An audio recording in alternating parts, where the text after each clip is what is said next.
When I moved into the Magnolia Oaks subdivision, I was enamored by its picturesque facades and manicured lawns.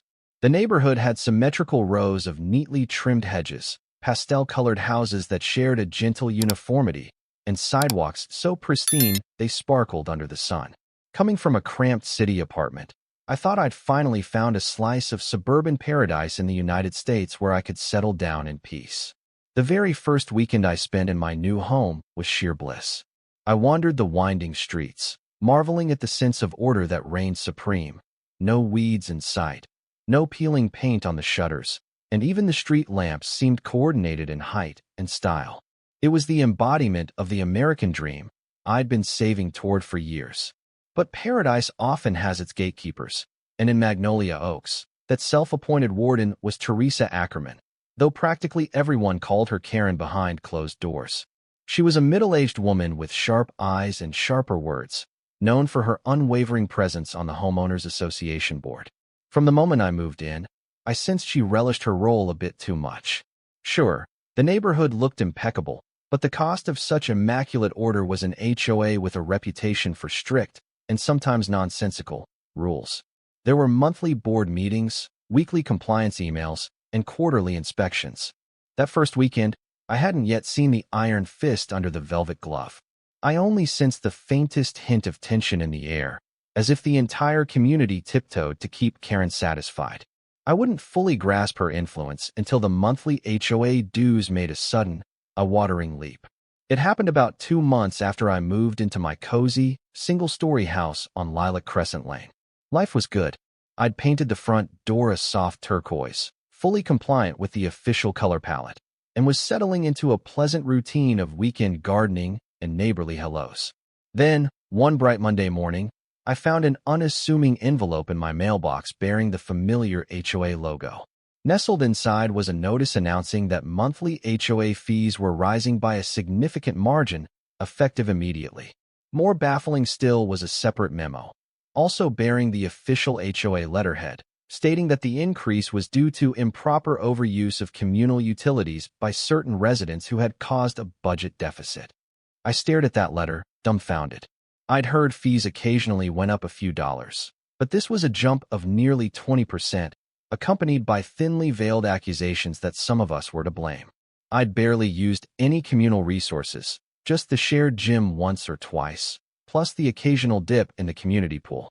And from my conversations, most neighbors led similarly quiet lives.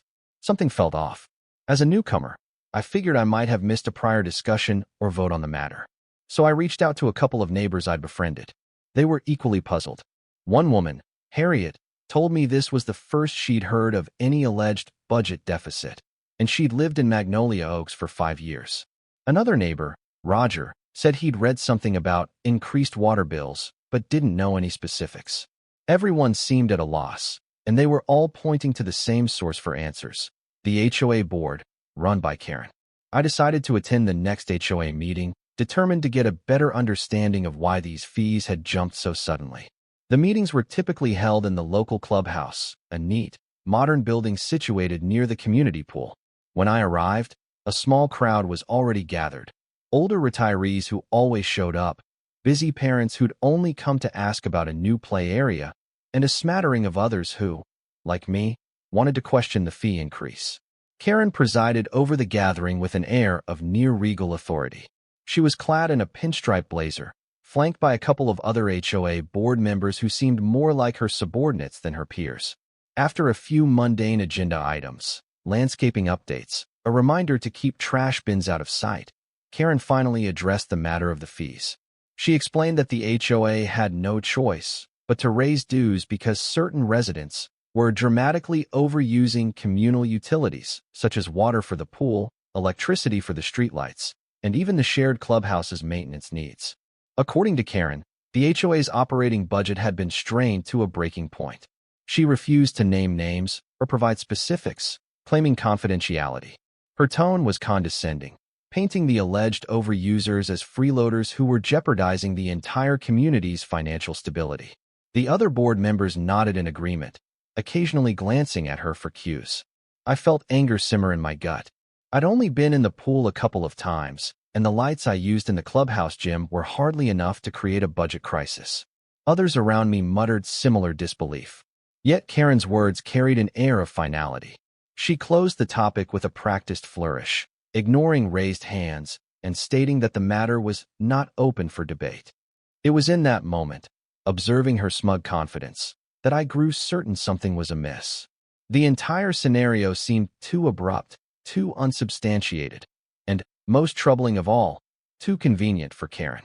Within days of that HOA meeting, a wave of rumors washed over Magnolia Oaks.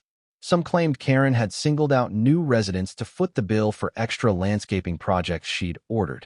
Others whispered that the old clubhouse had needed costly repairs, and Karen's management style involved layering unnecessary fees to pad certain emergency funds.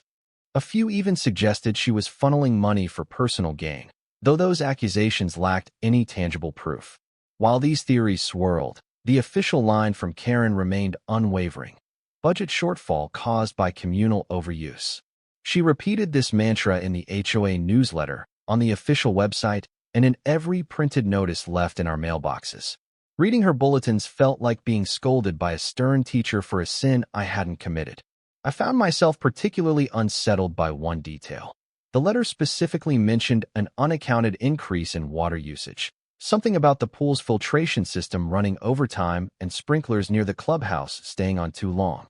Yet I knew for a fact the sprinklers near the clubhouse seldom ran more than the normal schedule. My morning walks often took me past that area, and I hadn't noticed any unusual activity. Others told me the same. The pool hours hadn't changed either, nor had the weather been especially dry to require extra watering. Slowly, a narrative took shape in my mind. Karen might have fabricated these budget deficits. If so, where was all the extra money going? That question nagged at me, and I realized I wouldn't rest until I found the truth.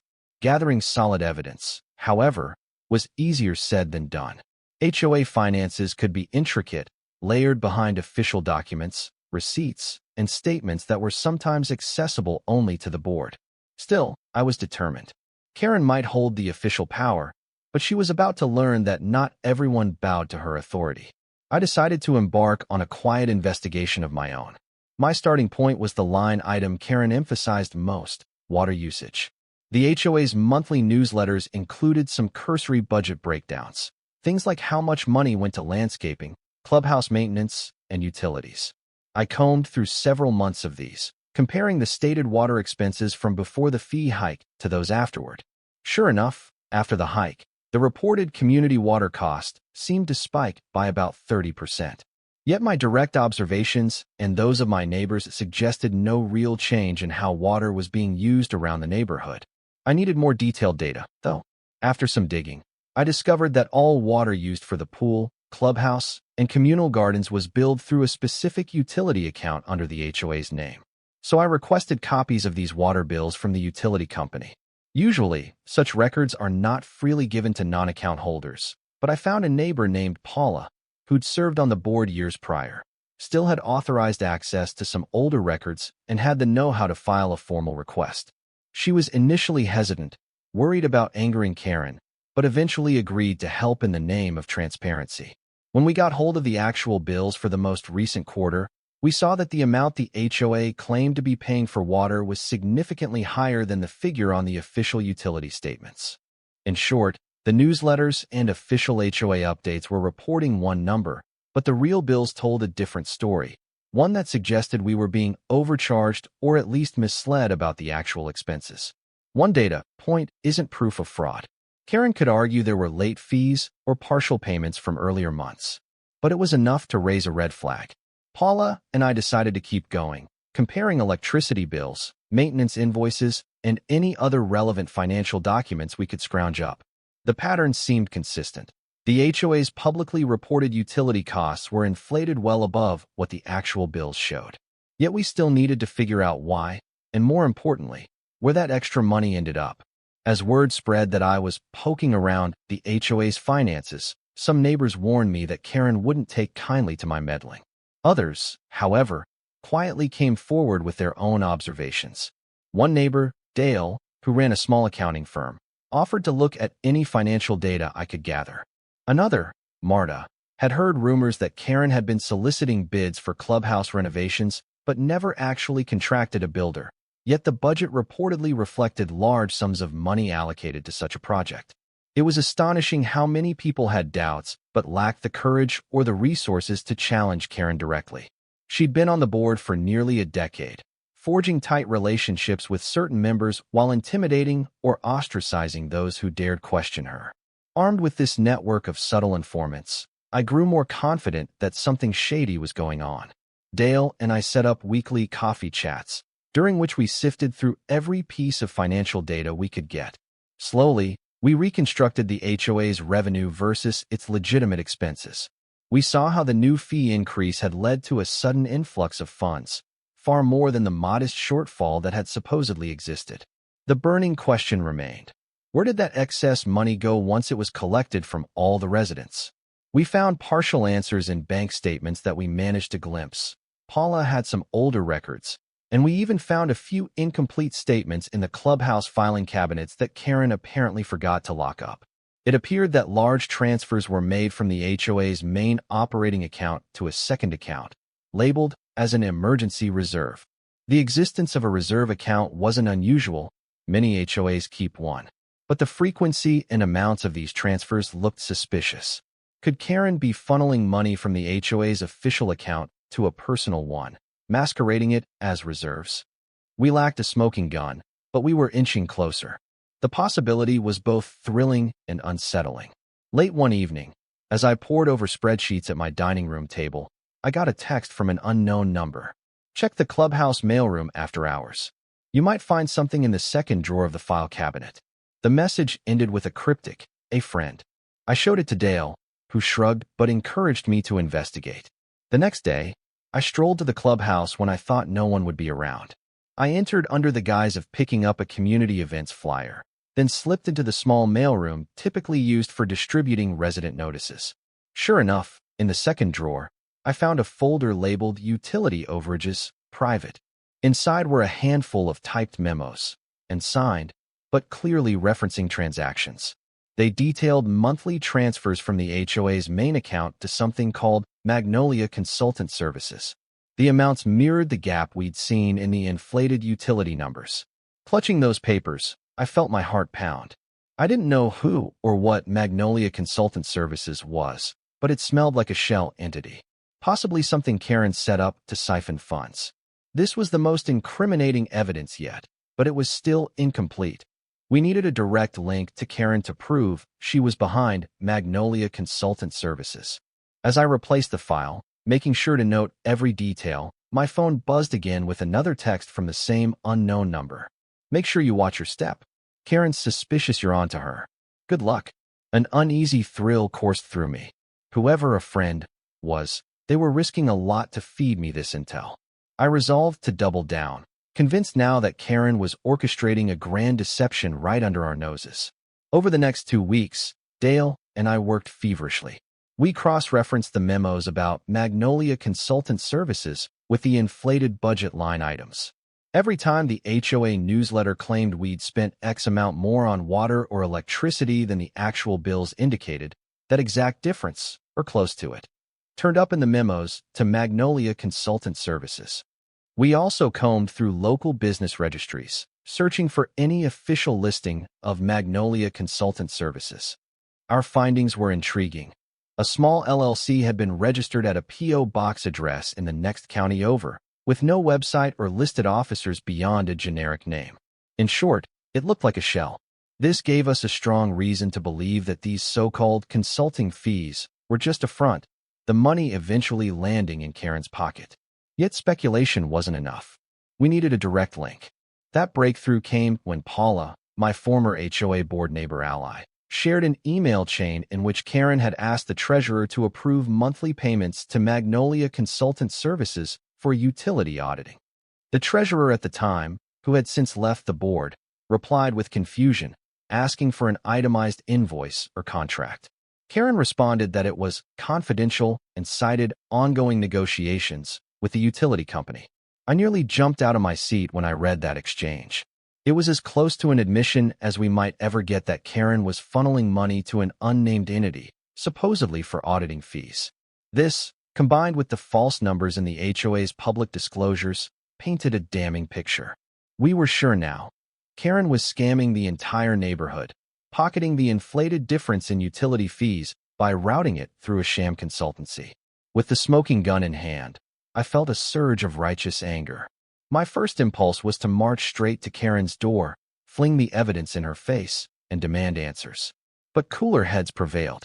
I remembered how cunning she was. If we tipped her off prematurely, she might destroy evidence or manipulate the board to stifle our findings.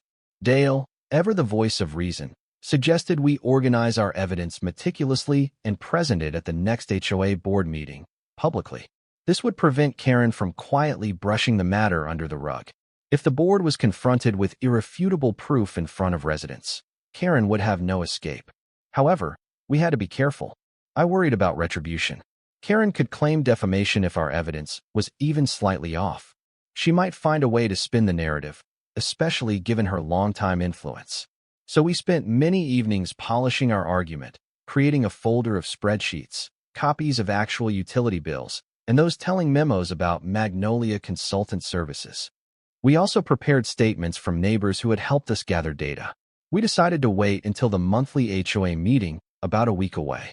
In that time, I tried to maintain a calm outward facade, even as my insides churned with anticipation. Part of me worried that Karen might suspect I had discovered her secret. I even glimpsed her peering out the window at me one afternoon, her expression unreadable. Or maybe it was just my paranoia. Either way, the showdown was fast approaching. Finally, the evening of the HOA board meeting arrived. The air felt charged with tension as residents trickled into the clubhouse. Word had spread that I was planning to question the fee hikes, so a larger crowd than usual filled the rows of metal folding chairs. The chatter was subdued, an undercurrent of curiosity and apprehension. Karen presided in her usual seat at the head of the table, flanked by a couple of newer board members who looked alternately bored and anxious. She opened the meeting with routine updates about landscaping improvements, then moved on to a rigid explanation of the new fee schedule. When the floor opened for questions, I stood up, folder in hand. My voice trembled slightly at first, but I steadied myself as I began. I've been reviewing the HOA's reported utility costs, especially water usage, and comparing them to the actual bills from the utility company. A hush fell over the room. Karen's eyes narrowed. She seemed poised to interrupt, but I pressed on, detailing the discrepancies between the official bills and the numbers circulated in the newsletters. I then laid out the memos referencing Magnolia Consultant Services, pointing out that the amounts funneled to this mysterious entity corresponded almost exactly to the inflated portions of the budget. As I spoke, I distributed printed copies of each incriminating document, the real utility bills, the suspicious memos, the email chains. Gasps and murmurs rippled through the audience.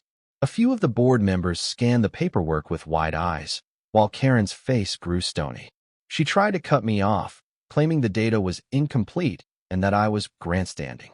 But the evidence was too damning. One by one, neighbors who'd aided in the investigation stood up, corroborating my claims. Dale explained how he'd tracked every suspicious transfer, referencing the LLC registration. Paula mentioned the email conversation about unverified auditing fees. A wave of confusion, then outrage, swept across the crowd. At last, Karen's composure cracked. She clenched her fists, denying everything, but her words sounded desperate and unconvincing. The louder she protested, the more flustered and evasive she seemed. She tried to insist that Magnolia Consultant Services was a legitimate partner, but couldn't provide a single contract or documented deliverable to prove it. That was when a voice from the back, a neighbor named Jeff, who rarely spoke, shouted, "You owe us an explanation for where our money went." Applause and demands erupted, calling for Karen to come clean. She stood, lips tight, scanning the room as though searching for an escape route. Clearly, the tide had turned against her. In the face of mounting pressure, Karen could only stammer out a vague claim that she'd been acting in the community's best interests. The budget was tight. We needed an expert consultant to identify cost-saving measures. I didn't realize the association would question my methods so harshly, she said, her voice shaking. But the crowd wasn't buying it. A flurry of angry comments rose up, neighbors demanding refunds, an audit, even threatening legal action. The board members looked shell-shocked, some flipping through the documents and whispering among themselves. Eventually, the HOA president, an older gentleman named Mr. Romero, stood and tried to restore order. He announced that the board would immediately investigate these grave discrepancies and hold Karen accountable if wrongdoing was found. Karen seized on his words. "We should adjourn this meeting and do a private, internal review," she said hastily, apparently hoping to mitigate the public humiliation. But the room erupted with more demands for transparency. People wanted an emergency vote or an open forum. They wanted immediate answers, not a behind-closed-doors hush-up. Beads of sweat formed on Karen's brow. She retreated, motioning for the board members to follow her to an adjacent office. There, they huddled for nearly half an hour while the rest of us milled around, discussing the revelations in hushed or outraged tones. When the board finally emerged, Mr. Romero addressed us, looking grim. "In light of the evidence presented, we will suspend Ms. Ackerman from her duties pending a full audit of the HOA's finances. The new fee increase is on hold until further notice. We'll update all residents once we've gathered more details." A stunned silence followed. Karen tried to speak, but Mr. Romero gently guided her aside before she could. The meeting adjourned in a flurry of whispered conversation, adrenaline still coursing through us all. I noticed Karen slip out a back door, her head lowered. For the moment, we'd won a small victory, but the final outcome was still uncertain. In the days that followed, the board launched an official audit. Much to our relief, they enlisted an independent accounting firm to ensure impartiality. I handed over everything Dale and I had compiled: charts, emails, receipts, the suspicious consultant memos. The auditors showed genuine interest, promising a thorough examination. Karen, meanwhile, was conspicuously absent from the community. I didn't see her power-walking around the neighborhood or holding impromptu compliance checks. The rumor mill suggested she was consulting her own lawyer, possibly preparing a defense. Part of me worried that she might spin a new narrative, perhaps blaming other board members or claiming ignorance of the financial misdeeds. But the more we delved in, the clearer the pattern of fraud became. Overstated utility expenses in HOA communications. Excess funds collected through the fee hike. Those funds diverted to the Shell LLC, Magnolia Consultant Services. Electronic transfers from the LLC into an account that the auditors suspected belonged to Karen herself. It was shocking to realize how carefully she'd orchestrated this scheme. She'd leveraged her position and the trust, or fear, she commanded to manipulate the books. The most infuriating part? If we hadn't questioned the abrupt fee increase, she might have continued siphoning off money indefinitely. As the audit neared completion, I felt a mix of triumph and dread. Triumph, because the truth was coming out. Dread, because who knew how Karen would respond once cornered? Would she flee, vanish with the stolen funds? Would the board have the backbone to press charges if her guilt was confirmed? The tension was high across Magnolia Oaks, neighbors bracing for the final reveal of just how bad the embezzlement was. A month later, Mr. Romero called a special HOA meeting to reveal the preliminary audit results. The turnout was massive, standing room only in the clubhouse. People were done with speculation. They wanted hard facts and accountability. The independent accountant, a reserved woman named Mrs. Winfield, approached the podium, binder in hand. Her voice was calm but firm as she explained the team's findings. Utility overstatements. The HOA had, for at least 6 months, been reporting significantly higher water and electricity expenses than the actual bills reflected. This artificial inflation coincided exactly with Karen's declarations of a budget shortfall and her push to raise monthly fees. Illegitimate consulting fees, large sums, totaling tens of thousands of dollars, were paid to Magnolia Consultant Services, purportedly to analyze and reduce those exaggerated utility costs. Yet there was no formal contract, no deliverables, no evidence that any legitimate services were rendered. Personal gain. Bank records indicated that the funds paid to Magnolia Consultant Services were almost immediately routed to a personal account under Karen's name. The auditor displayed copies of bank statements showing identical deposit amounts, minus minimal wire transfer fees. A collective gasp rippled through the crowd. People exchanged horrified looks, some cursing under their breath, others shaking their heads in disbelief. It was more brazen than many had guessed.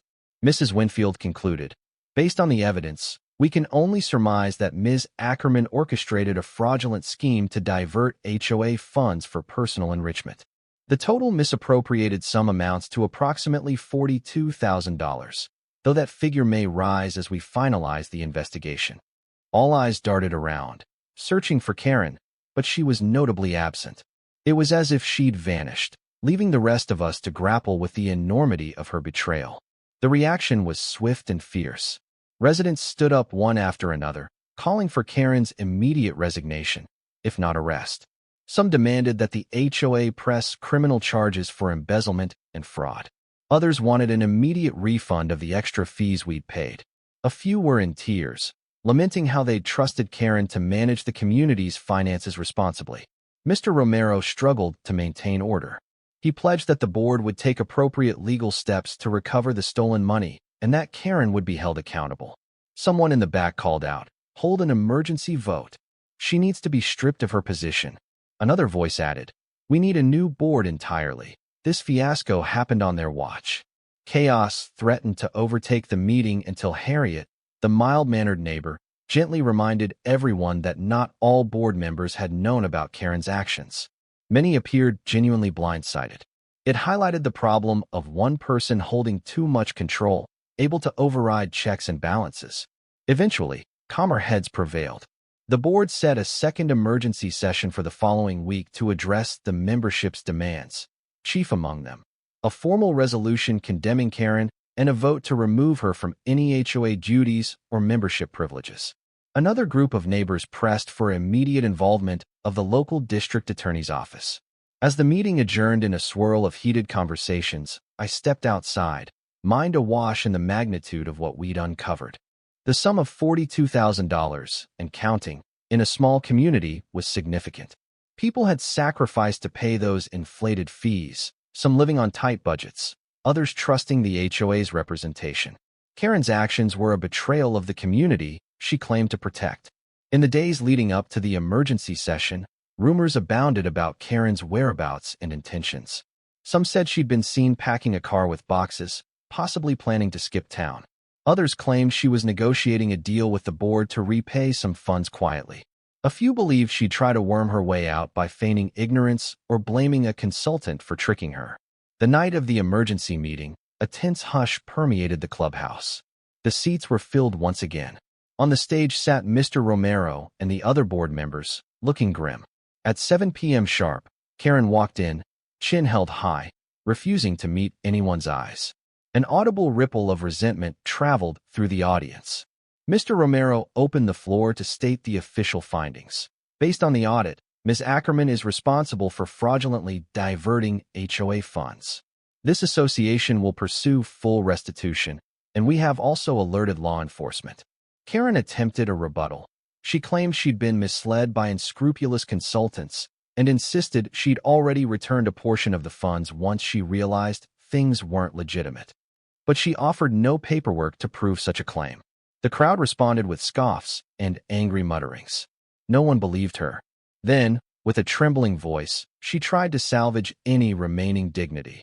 Regardless of how this appears, my intention was never to harm the community. I wanted to find ways to reduce costs, and I placed my trust in the wrong people. The audience's collective disbelief was palpable. She'd been caught red-handed. Eventually, Mr. Romero moved forward with the formal motions. The membership would vote on 2 items: removal and permanent ban of Karen from any position of authority within the HOA, a directive to pursue legal action if she failed to repay the stolen funds within a specified time frame. The vote was swift and overwhelmingly in favor. Karen stood off to the side, face pale. Despite her earlier bravado, she now looked small and isolated as the final tally was read: 123 in favor, 2 against, and 5 abstentions. Before adjourning, Mr. Romero handed Karen an official document, her termination notice from the board. She glanced at it, lips pressed thin. The new treasurer then addressed the crowd, explaining how they planned to refund residents the excess fees we'd paid, using the money recovered from Karen. If the restitution fell short, the HOA would pursue legal action, including civil suits and possible criminal charges. Karen opened her mouth as if to protest, but no words came out. Under the watchful, angry gaze of the entire community, she finally whispered, "I resign." With that, she turned on her heel and walked out, shoulders hunched. A stunned silence followed her exit. We all watched as she disappeared, likely for the last time in any position of power. When the meeting ended, neighbors clustered in relief, many exchanging hugs or handshakes. Some expressed anger that she wasn't led away in handcuffs that very night. Others felt a measure of pity, though overshadowed by betrayal. I stood quietly, absorbing the gravity of the situation. Justice had prevailed, but the community's trust had been deeply damaged. As I stepped out into the night air, I spotted Harriet wiping tears from her eyes. "I still can't believe she did all this," she said, voice trembling. I thought she cared about this neighborhood." I patted her shoulder, unsure what to say. Karen's downfall was necessary, but it left a bitter taste. We had rooted out corruption, yes, but at the cost of shattering illusions of a peaceful, trouble-free community. Life in Magnolia Oaks shifted markedly in the days that followed. Karen's house, once the epicenter of HOA directives, now stood dark most evenings. She seemed to be lying low, and rumors circulated that she'd hired an attorney to manage the restitution negotiations. The board confirmed that she'd already repaid a chunk of the stolen funds. A lawsuit or criminal charges might still be on the horizon. Time would tell. Meanwhile, the neighborhood faced the challenge of restoring confidence in the HOA. A handful of board members resigned in shame for not catching Karen's fraud earlier. Mr. Romero stayed on, determined to restore transparency. The newly appointed treasurer, a soft-spoken woman named Elaine, promised open-book accounting. Every expense, every transaction, clearly documented in monthly bulletins. A wave of relief swept through the community as the monthly fees dropped back to their original level, with a plan to reimburse overpayments soon. Neighbors who once maintained a polite distance now bonded over the shared relief and the unity that had emerged from exposing Karen's scheme. I found it oddly heartening to see people stepping up to volunteer for committees and taking an interest in the HOA's governance. Where once the environment felt controlled by a single, overbearing personality, it now blossomed with grassroots engagement. As for me, I felt a sense of pride tempered by exhaustion. The investigation had been stressful, but it also brought neighbors closer together, more than any social picnic or block party ever had. Perhaps adversity was the necessary spark to transform our HOA into a genuinely community-oriented body. The cost, though, was steep. About a month later, while trimming my front hedge, I glanced up to see Karen walking by on the sidewalk. My pulse quickened with a blend of curiosity and lingering resentment. She hadn't been seen in public much since her downfall. Was she moving out, or just tying up loose ends? We locked eyes. For a moment, neither of us spoke. Her expression was unreadable, some mix of defiance and defeat. Finally, she gave a stiff nod. "I see they've rolled back the fees," she said, voice subdued. "Yes," I replied. "The community's relieved." She hesitated, glancing at my half-trimmed hedge. "So I guess you're satisfied? You got what you wanted." A swirl of emotions rose in me. Part of me felt a flicker of sympathy, but I tamped it down, recalling the funds she stole. What I wanted was honesty, and for everyone not to pay for something that never existed. Karen's eyes flickered. "It wasn't supposed to go this far," she muttered. "I had some debts, and I thought I could fix things before anyone noticed." There it was, a half-baked confession, perhaps a shard of regret. My anger softened slightly. "People trusted you," I said, "and you abused that trust." She swallowed, nodded curtly, then hurried away. I watched her retreat, feeling a strange sense of closure mixed with sadness. Karen was no longer the tyrant lording over Magnolia Oaks, just a disgraced figure facing the consequences of her actions. Despite the havoc she'd caused, seeing her like that reminded me that even the worst villains are often just flawed, desperate people. Over the following weeks, Magnolia Oaks steadily returned to a more harmonious rhythm. The board released updated statements showing how refunds would be issued to each resident who'd been overcharged. Karen, under legal pressure, continued to pay back the stolen funds in installments. Though the threat of prosecution still loomed, many neighbors found solace in knowing we were no longer being duped. As a final step, the community organized a special meeting to ratify a new set of checks and balances for financial matters. No single person, board member or otherwise, could ever again control the budget unilaterally. The crowd applauded as the measure passed. This time, I sensed genuine unity in the room. People determined to protect our neighborhood from future manipulations. Walking home that evening, I couldn't help but smirk, recalling the anxiety and frustration I'd felt when the fees first rose without explanation. It had sparked a fire in me to uncover the truth, and that determination led to justice. Karen had been exposed, forced to repay her ill-gotten gains, and made to resign in disgrace. While the ordeal rattled our suburban utopia, it also freed us from a toxic grip we hadn't fully recognized until it was gone. Stopping by my mailbox, I spotted the last official notice referencing the scandal. The headline read, "HOA concludes investigation, funds recovered." Underneath, in smaller print, Karen Ackerman fully resigns. Board announces new transparency measures. I traced the words with a finger, feeling a weight lift from my shoulders. The final paragraphs thanked those who contributed to uncovering the truth, a veiled nod to neighbors like me, Paula, Dale, and the other quiet heroes who refused to accept Karen's lies. It ended with a simple promise. Magnolia Oaks remains committed to fairness, accountability, and a strong community spirit. I carried that newsletter inside, setting it on my kitchen table. My eyes lingered on the bold letters one last time.